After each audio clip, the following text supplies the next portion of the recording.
दिल्ली में आम आदमी पार्टी और कांग्रेस मिलकर लोकसभा का चुनाव लड़ रही है। 4 सीटों पर आम आदमी पार्टी और 3 सीटों पर कांग्रेस चुनाव लड़ेगी। नई दिल्ली से आम आदमी पार्टी ने सोमनाथ भारती को उतारा है। न्यूज़ 24 ने सोमनाथ भारती से एक्सक्लूसिव बातचीत की। आम आदमी पार्टी के फायर ब्रांड नेता, कई बार विवादों की वजह से सुर्खियों में रहने वाले नेता और सबसे अहम बात, कानूनी प्रक्रियाओं को लेकर के लगातार आवाज बुलंद करने वाले नेता। बिल्कुल सही पहचान रहे आप, सोमनाथ भारती इस वक्त न्यूज़ 24 के साथ है और पार्टी ने इन्हें और बड़ी जिम्मेदारी दे दी है लोकसभा चुनाव का टिकट देकर।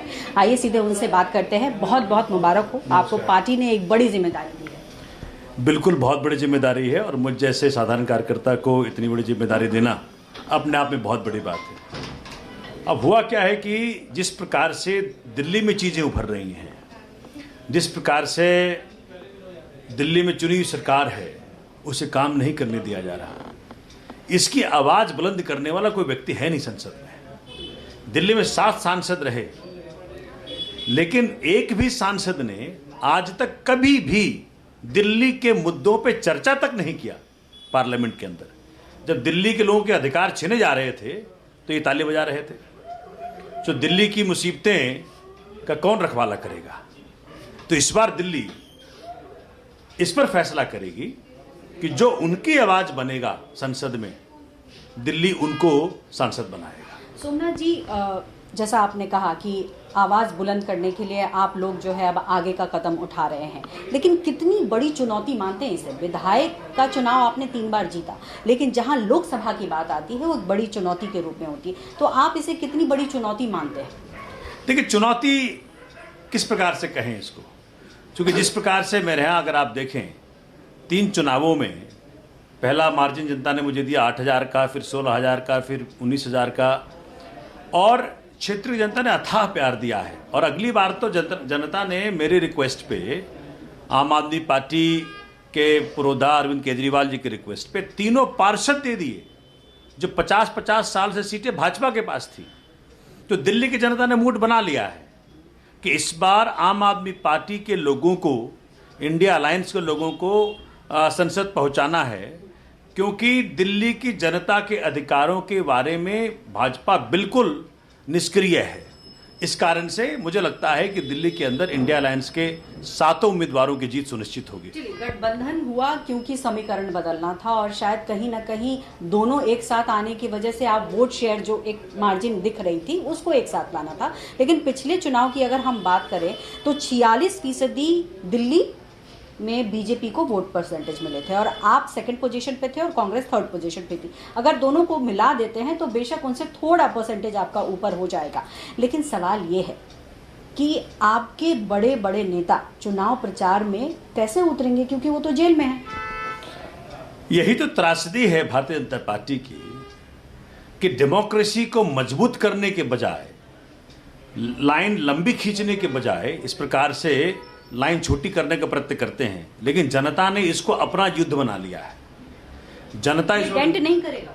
जनता नहीं, देखिए आप सोच सकते हैं कि भारतीय जनता पार्टी ने इतना excess abuse and misuse ED का और सीबीआई का कर दिया कि जनता ने इसको मजाक समझ लिया। एक के बाद एक समन भेजते हैं अरविंद केजरीवाल को, जबकि अरविंद जी के फेवर में कह दें या अरविंद जी के मुद्दे पे जब ईडी गई कोर्ट और ईडी को कोर्ट ने कहा 16 मार्च तक इंतजार करो, तो 16 मार्च का इंतजार ना करके जब ईडी बार बार समन भेजती है तो देश की जनता, दिल्ली जनता समझती है कि अरविंद केजरीवाल जी के खिलाफ भाजपा एक राजनीतिक युद्ध कर रही है।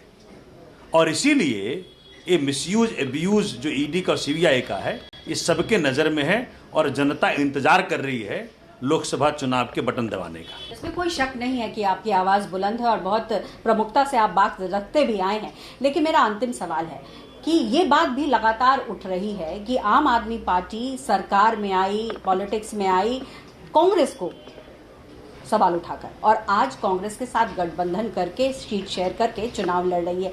ये क्या आपको लगता नहीं है कि डेंट करेगा?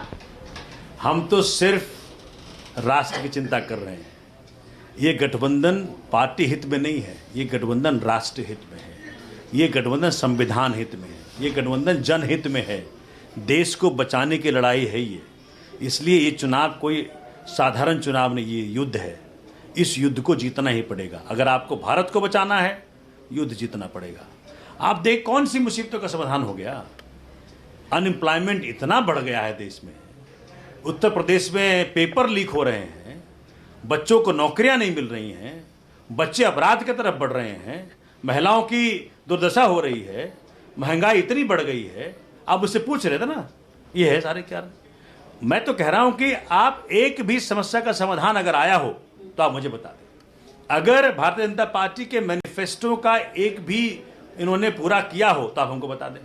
कारण क्या है कि ये जो शोर मचाते हैं, ये उस शोर में चीजें गुम करने का प्रयत्न करते हैं।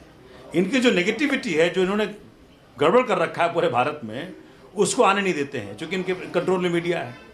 तो इस प्रकार से मैं तो कह रहा हूं कि इस वक्त हर देशवासी का ड्यूटी है, धर्म है कि इस बार भारतीय जनता पार्टी को हटाएं और देश को, संविधान को बचाएं। आप सोच सकते हैं किसके राज्य में माननीय मुख्य न्यायाधीश ने ऐसा स्टेटमेंट किया होगा।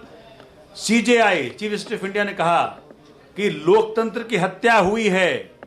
इससे बड़ा स्टेटमेंट हो सकता है? सुप्रीम कोर्ट का bench number 1 chief justice of India कह दे कि लोकतंत्र की हत्या हुई है, उतने में तो पता नहीं क्या से क्या कर देना चाहिए था। एक स्टेटमेंट नहीं आया कि हम इस पे लज्जित हैं। इसलिए देश बचाइए, संविधान बचाइए। पार्टियां आ जाएंगी, पार्टियां आई गई, कहीं देश बचेगा तो हम सब बचेंगे। बहुत बहुत शुक्रिया न्यूज़ 24 से बात करने के लिए। तो रणभूमि तैयार है, बस युद्ध का ऐलान होना बाकी है। कैमरा पर्सन सुनील सिंह के साथ पल्लवी झा, दिल्ली न्यूज़ 24।